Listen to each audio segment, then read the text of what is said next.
What's up, TNC family? We're back with another video. On this video, we'll be talking about her pregnancy, how we felt, and what we felt when we found out.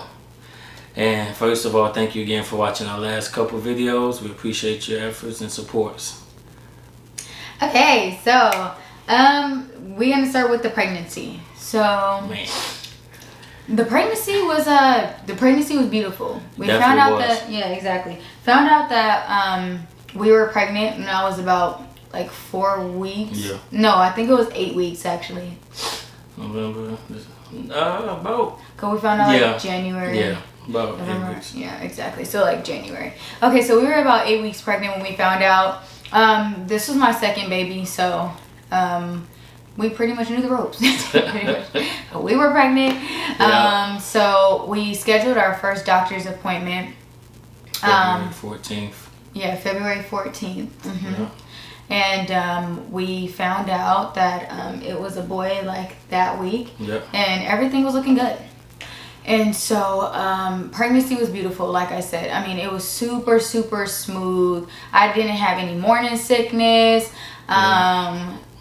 You didn't have too many mood swings or nothing. You was good. I had some mood swings though. I had mood swings every pregnancy. Yeah. Oh my goodness, but it was so funny because I was like, oh babe, like you know how when you find out you're pregnant, that's when the sickness comes about.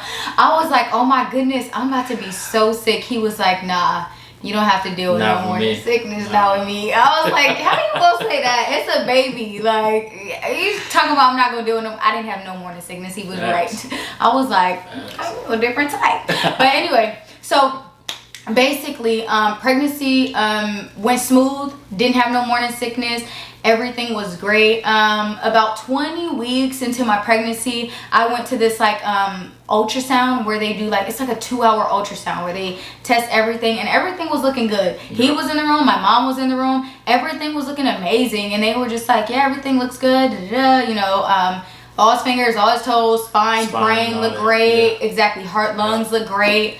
And then so we walked out of there like feeling fine. And then I went to one appointment. I don't even remember when it was. Everything kind of like spiraled downhill from here. Like so many appointments. Like the pregnancy was still smooth, but like everything that they told us at this point like kind of was just like, okay, what the heck. And so we went to I went to another appointment. I had to but they didn't tell me it was a high risk appointment. They just told me to come in so that they can check the baby. And so I was just like, okay, but like they really kind of left some stuff out. So I was like, maybe this is what, you know, I'm not gonna say the name of the hospital, but I'm just like, maybe this is what they do. Like, you know, they're an appointment based hospital, so maybe this is just what they do. So I didn't think anything of it. And then so I was just like, why am I here? She was just like, oh, we're just gonna double check everything, you know, check everything, make sure that the baby is good and stuff like that. And I'm just like, okay, great. And so after that, I had to come in and I had to sit in this thing. It's they finally told me I had a high risk pregnancy because the baby was smaller than what he was supposed to be measuring out to be at 20 weeks. So I was 20 weeks. I was measuring at like 6 weeks behind. Yeah, exactly. I was measuring at like 14 weeks, like 14 to 16 weeks. And so they were just like, we need to, you know, monitor him. Yep. Yeah. Appointments 2-3 times a week. Yeah. So. I had an appointment every other day. Yep. Every other day. And so this was like in March. This was like in March. Late March. Yeah, like late March, exactly. And so I had an appointment to test the baby, and so I mean, so they just put Dopplers on my stomach. I had to like sit back on this chair and like kick my feet up, and I was on my phone. They were just checking the baby. They said the heart rate looks great. I had to do that for like 30 minutes, every day. I mean, every other day for like up until he was born. Yeah, up until he was born. And so so I went in there and then they tested the amniotic fluid. This is when everything kind of was just like noticing things. Exactly. Now. They kind of start putting 2 and 2 together. Yeah. So the amniotic fluid in my stomach is supposed to be at like a 4 or 5 or something like that. I think they said it was at like a 9 or a 10. So that means that the baby wasn't swallowing the fluid. I mean, now we know he had esophageal atresia, you can't swallow, so they were just like, the amniotic fluid is pretty high, but we're not gonna really do too much right now. And so I'm just like, okay. So they're just like, you're gonna have to come in every other day, probably up until he's born. And so I'm just like, okay, how am I gonna do that with work? Like, he was like, I'll pick up the baby from daycare, and then we just gonna have to make it thug work. it out. Exactly, we just gonna have to make it work. And so I'm just like, okay. So went to another appointment. Amniotic fluid was still high, so they scheduled me for a high risk appointment. And so in the high risk appointment, we went, and the doctor, this was in Fontana. It had to be scheduled in Fontana. I didn't deliver at Fontana though, but so that's, I guess, where the high risk doctor was, right? And so we had, sorry, that was the washing machine if you heard that. And then so we had to go to this appointment. And in this appointment, I don't remember exactly what she said, but I know that she told us that there was no stomach. Yeah. Exactly. Like she couldn't find a stomach. So we were just like, what? Like, nobody told us anything up until this. This was like 24, 25 weeks at this point. Definitely. You know, we see the limbs, we see the spine, all of that, and then she's like, yeah, I see the stomach is right here, and then we got to this appointment. She did say that, exactly. And then she was just like, the stomach should be in this certain area, but I don't see the pouch that's no, this was like maybe 27 weeks, because it had to be like maybe a month or two. Exactly. It had to be like a month or two after we went to the initial like 2-hour appointment. So exactly. So she was just like, I don't see a stomach. There's a lot of fluid around, and she goes, let me just see if the baby is swallowing. Yeah. And so she was just like, I see a swallow, but I don't see any fluid going down. Like you should see the fluid going down in this ultrasound. And so we're just like, okay. And so she was just like, babies that don't have or where we can't locate the stomach, chances are they have what's called esophageal atresia. And we're just like, what is that? And she was just like, well, you can do one or two things, okay? You can get this. You can get a shot in your stomach and pull out some amniotic fluid, or some fluid from the placenta or something like that.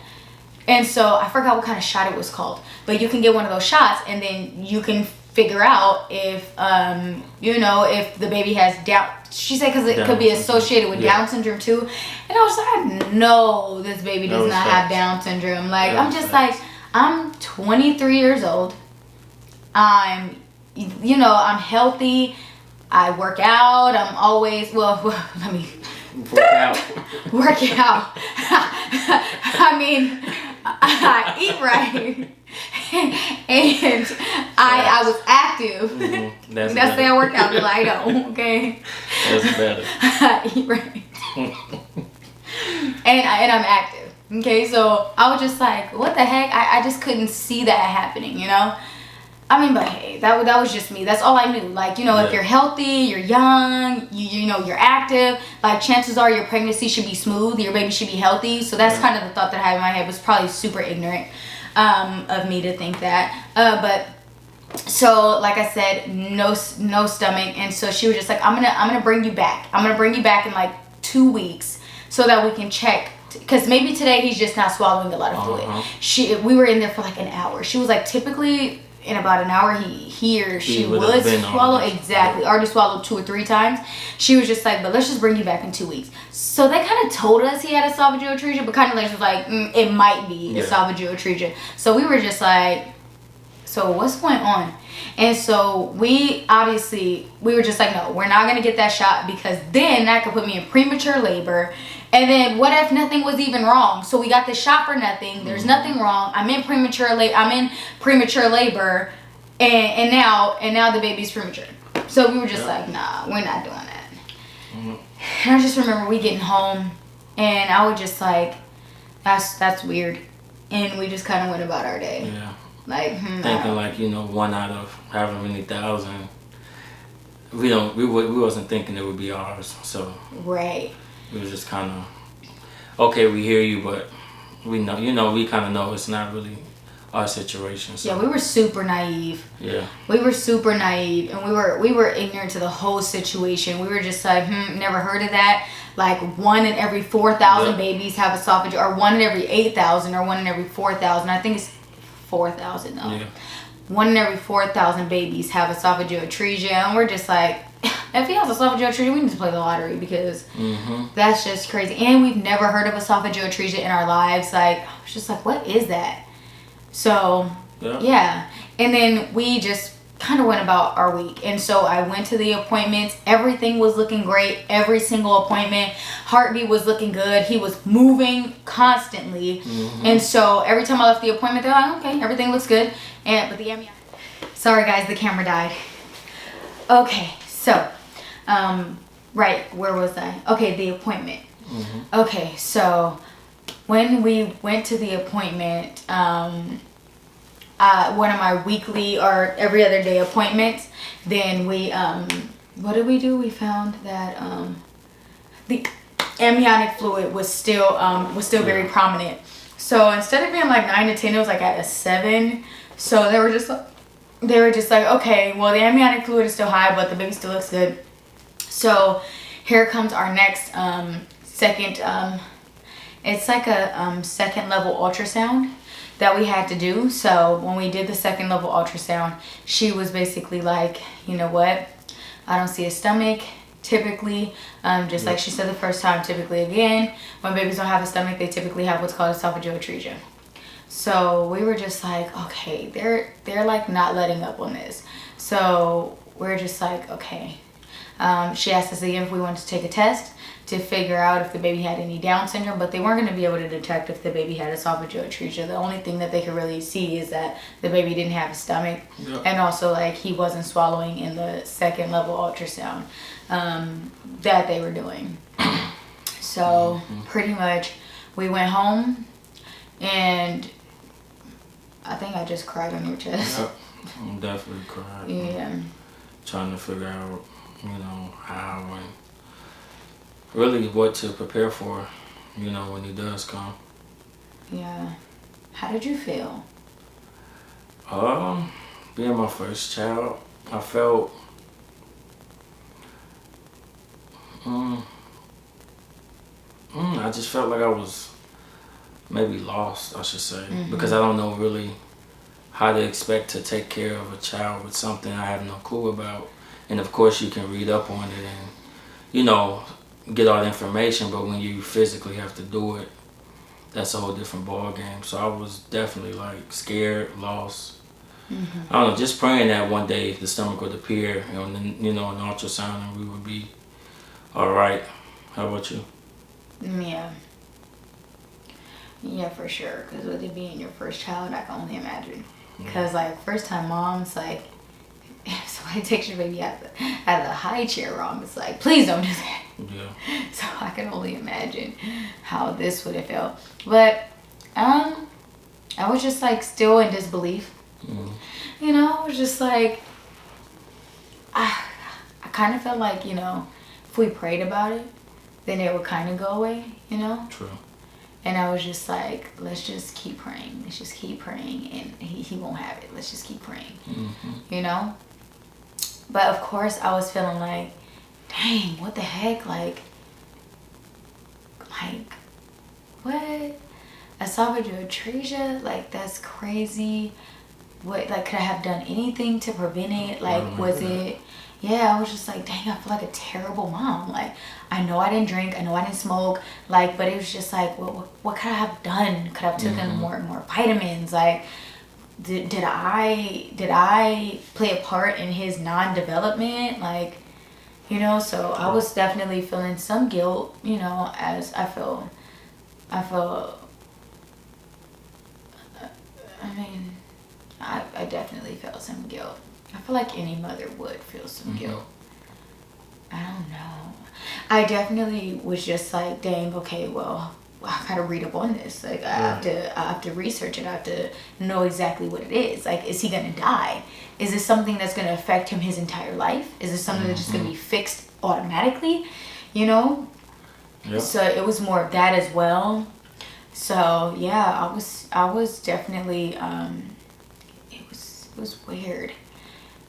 It was weird, and I was in disbelief for a minute. I guess I was gonna be in disbelief until he was born and they were like, because they were still even like, hey, we don't know exactly until he's born. So in esophageal atresia, by the way, it's not going to be detected in any genetic testing. It's not going to, in all those blood tests that you take, it's not going to be detected. It's not, the only way that it's detected is through an ultrasound, but that's a possibility. A baby can have a stomach that's not shown in an ultrasound and come out perfectly fine. Yep. The only way that they absolutely know that a baby has esophageal atresia is when a baby is born and they do an ultrasound or an x-ray on the baby, and the baby's esophagus and stomach don't connect. Then that's how they know 100% for sure the baby has esophageal atresia. Yep. Or if your baby is born and your baby is not swallowing, spitting up a lot, throwing up, and things like that, then you know that your baby has esophageal atresia. So after I found that out, I felt a little bit better that I couldn't do anything to like to make this happen, I guess I can say. But I also couldn't do anything to prevent it. So that was kind of like, oh man, you know, so I don't know. But so yeah, that's pretty much how we felt. And then we kind of just geared up. Yeah. Because we were just like, hey, you know, if he's gonna have esophageal atresia, then we're not gonna not have him. Yep. I mean, so it's just like, we were just like, okay, our son's gonna have esophageal atresia. And then we read, we researched videos. I was showing him something every 5 seconds. Yep. He was like, read on this, watch this video. And so we just prepared ourselves. We told our families, and our families were super supportive. And yeah. That was that. Yeah. So tune in for our next video. I think we're gonna talk about labor and delivery the next video. So yeah, that's gonna be a good one. Okay, well thank you so much, TNC family, for tuning in to this video. Yes. Please don't forget to like, comment, and subscribe. Please don't forget to like, comment, and subscribe. And share this video. We just want to help people out here that are going through a similar journey. So please feel free to share this video. If anybody wants to reach out to us and talk to us about anything that they're going through, we're definitely here to listen, because we know that a support group and just talking to people that are going through similar situations and in journeys is really beneficial. So yes, thank you so much. See you guys next time. We out. Bye.